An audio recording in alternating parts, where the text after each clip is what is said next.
मग चौथ्या टर्मला त्या ठिकाणी पुन्हा त्यांना उमेदवारी दिली. आमच्या शिवसेना पक्षामध्ये मूळ शिवसेनेची अनेक मंडळी त्या ठिकाणी नाही म्हटले तोलामोलाचे होते. निवडून येण्यासारखी माणसं त्या भागामध्ये होती, पण उद्धव साहेबांचा आदेश होता. त्या ठिकाणी उदय सामंत निवडून दिलं. परत चौथ्या वेळेला उद्धव साहेबांनी त्यांना उमेदवारी दिली, निवडणुकीला सामोरं गेलं.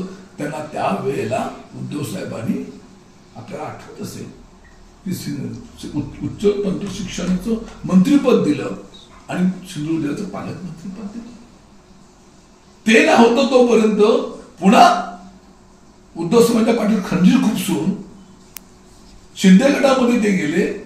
शिंदे गटाकडनं ते उद्योगमंत्री झाले आणि त्या ठिकाणी आज मंत्री म्हणून, पालकमंत्री म्हणून असं पुण्याचा वावर आहे.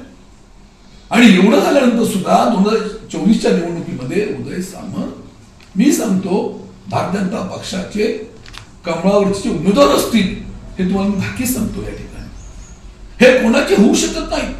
ना शरद पवारांचे होऊ शकले,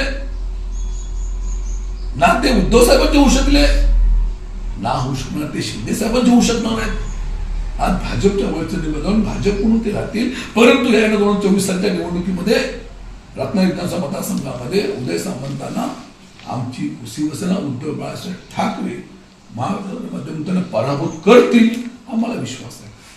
आणि म्हणून त्यांनी माझ्यावरती या ठिकाणी लोकप्रतिनिधी म्हणून आम्ही त्या ठिकाणी टीका करणं, स्वतःसाठी धडपडणारं कार्य करतात.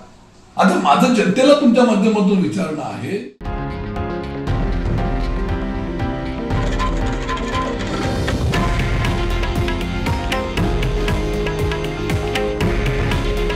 हे आहे देशातील नंबर 1 न्यूज नेटवर्क आणि आपण पाहत आहात TV9 मराठी. काळजी तुमची, हित महाराष्ट्राचं.